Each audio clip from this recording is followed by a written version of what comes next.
Welcome to the Real News Network. I'm Jessica Devereaux in Baltimore. Discussions to suspend Russia from the G8 summit are taking place as Obama arrives in the Netherlands for a nuclear summit. The U.S. and the European Union have already placed numerous sanctions on Russia, and now Russia has also barred 13 Canadian officials from entering the country in response to Western sanctions. That all comes on the heels of Ukrainian troops withdrawing from Crimea after Russians took over the remaining military bases in the region. Now joining us to discuss this back and forth is our guest, Larry Wilkerson. He was the former chief of staff for U.S. Secretary of State Colin Powell. He's currently an adjunct professor of government at the College of William and Mary, and of course, he's a regular contributor to The Real News. Thanks for joining us, Larry. Thanks for having me, Jessica. So, Larry, we've seen this back and forth between Russia and the U.S. over sanctions and visas, but I want to get your take on what's really driving this conflict. How much of this is the idea that both Obama and Putin have to look tough in front of their respective citizens? A lot of it, of course. Putin may be a virtual dictator, but he still has a citizenry to answer to, and that's increasingly important for him. In fact, a lot of the reason he's done this, I think, is to salvage a domestic audience that was slowly but surely turning sour on him. So this way he fixates their minds on an issue that's very important to at least 2/3 probably of Russians. This is great power rivalry harkening back to the old days, if you will, even prior to the Cold War, when that rivalry was exacerbated by ideology, communism, capitalism, and so forth. It's understandable in that respect, but it's also understandable in the respect that this kind of thing can get out of hand and cause a real shooting war. So it needs to be handled by cool heads. And right now, what we're seeing is anything but cool heads on Washington's part or on Moscow's part. All right. And President Obama's side, how much of this is just, him trying to look tough?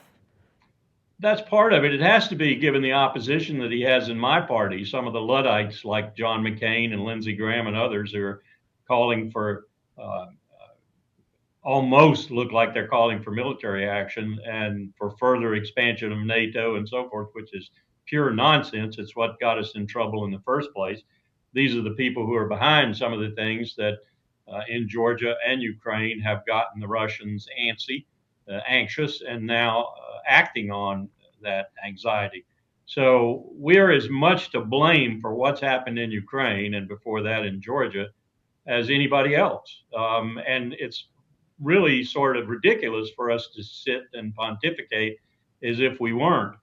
This action was anticipated by anyone who knew anything about Russia and about their sphere of influence, their near abroad, as they call it. So the fact that we, quote, missed it, unquote, is rather preposterous.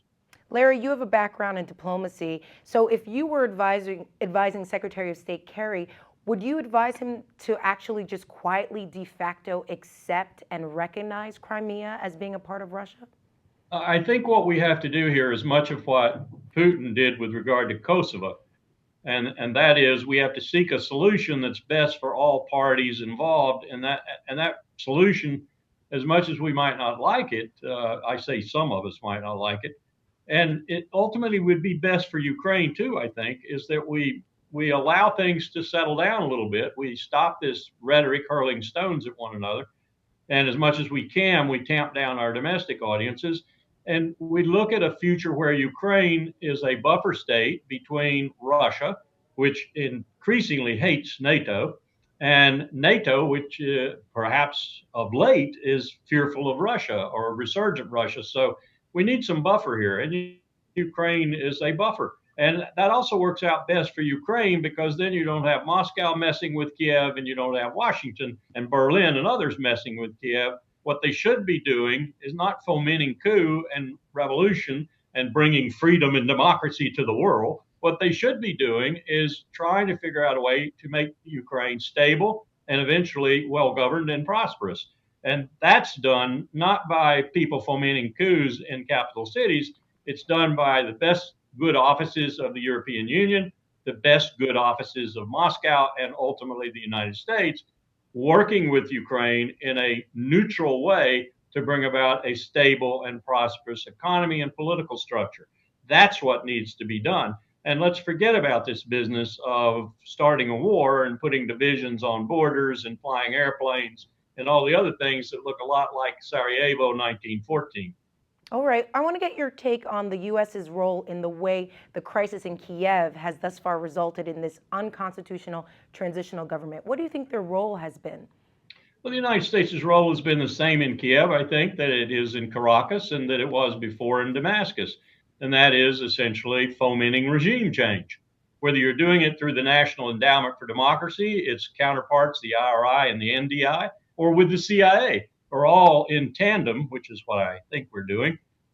We have no one to blame but ourselves for what results when a great power sitting on the border of the country we're trying to change the regime in suddenly objects.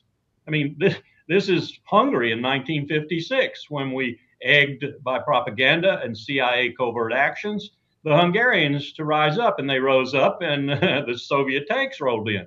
Or it's Prague in 1968. We've been through this before. It's just Russia now and not the USSR, but some things simply don't change. Great power and the influences and moves and the procedures that they go through in exercising that power simply don't change over time. So it doesn't matter whether it's Putin or Catherine the Great or some future leader of Russia or whether it's Obama or Mitt Romney. Their hands should be tied in terms of taking this further and risking a really serious war. All right, Larry Wilkerson, we always appreciate having you on. Thanks for having me, Jessica. And thank you for joining us on the Real News Network.